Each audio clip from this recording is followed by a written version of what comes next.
මම මුලින්ම හොයාගෙන ඉන්නේ ඔයාව. අයියේ.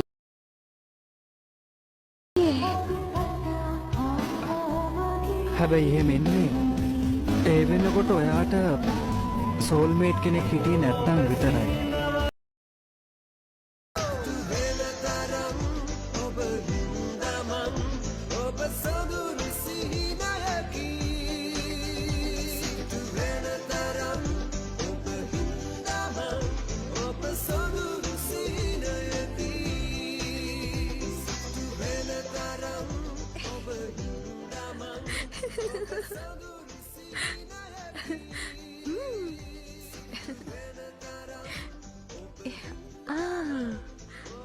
පුළුවන්ද?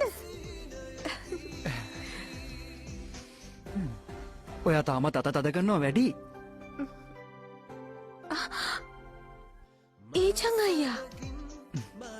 කොහොමද? මහත්තයා ඔයා පිටරට ඉන්නන්නේ දෙන්නේ.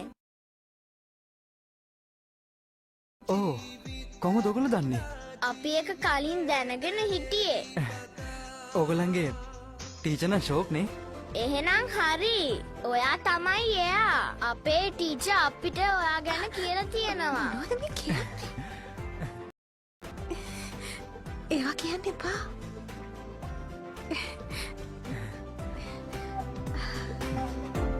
Thanks for watching. Don't forget to like and subscribe for more videos.